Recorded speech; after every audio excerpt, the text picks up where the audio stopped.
So, let's talk about retirement.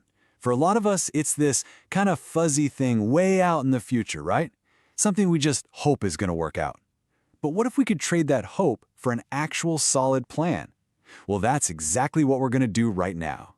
Okay, so here's how we're going to tackle this. First, we'll get our heads in the right space. Then we'll check out 2 different ways you can plan. We'll meet 2 people, Quinn and Jordan, to see how it works in real life. And finally, we'll figure out what it all means for you. All right, first things first, where do we even begin? It all starts with this one simple but really powerful shift in how you think about it. We're talking about moving from just wishing for a great retirement to actually actively planning for one. And this quote right here, this is a foundation for everything. Hope is not a strategy. It's really the difference between just closing your eyes and crossing your fingers versus having a map to your destination. And today, we're drawing that map. Okay, so when we talk about drawing this map, you gotta know there's no single right way to do it. Nope. There are actually 2 main paths you can take, and figuring out which one feels right for you, well, that's the key. In this slide, it just lays out that choice perfectly. On one hand, you've got forward planning. This is where you ask, okay, based on what I can save right now, where am I probably going to end up? But on the other hand, you have backward planning. This is starting from the dream and asking, I want this kind of retirement, so what do I have to do to make it happen? See the difference? One starts with today, the other starts with the finish line. Now, before we meet our 2 planners, we need to get one quick but super important concept down. It's called real returns. All this means is that we're taking inflation out of the equation. So when we talk about $1 million 30 years from now, what we really mean is $1 million that can buy the same amount of stuff as it does today. It just keeps everything on a level playing field, apples to apples. Okay, let's put this into practice. It's time to meet Quinn. Think of her as our classic forward planner. She knows what she can realistically set aside right now, and she wants to figure out where that path is going to lead her. So here are Quinn's numbers. She's 35 years old. She's already got $100,000 saved up, which is a great start. And she's consistently saving $10,000 every single year. Her target? Retire in 30 years when she's 65. So the big question is, what does that all add up to in 30 years? Well, since her money's in the market, there's no crystal ball, right? We can't just point to one single number. Instead, her final nest egg is going to fall somewhere within a whole range of possible outcomes. It all really depends on what the market decides to do over the next 3 decades. And this chart, wow, this shows you that uncertainty perfectly. Each one of those little gray lines is a different simulation, a different possible future for Quinn's money. And just look at how wide that spread is. We're talking about outcomes ranging from a few $100,000 all the way up to over 10 million. It's kind of crazy. But okay, that range is huge, so let's narrow it down. What's the most likely outcome? If we look at the median, the one right in the middle of all those possibilities, Quinn's probably going to end up with somewhere between $1.3 and $1.8 million. That's a much more useful number to plan with.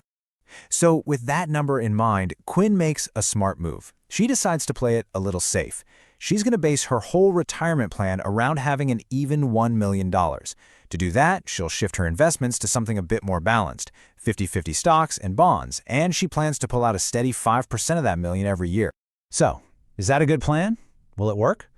Well, this simulation shows it's actually a really solid plan. In almost every scenario we run, her money lasts her whole life.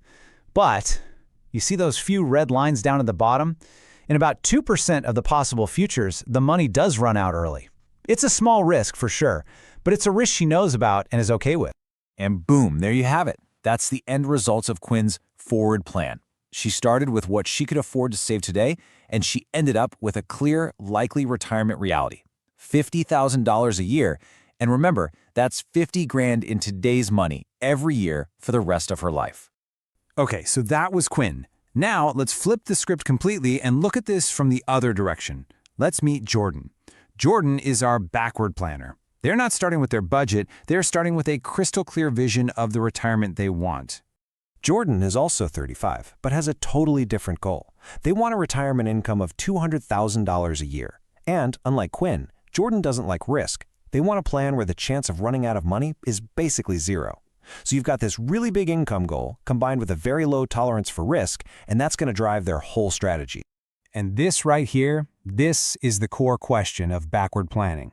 We know the destination, $200,000 a year with pretty much zero risk. So, how much is that going to cost? What's the price tag on that dream? And the answer is Well, it's a big number.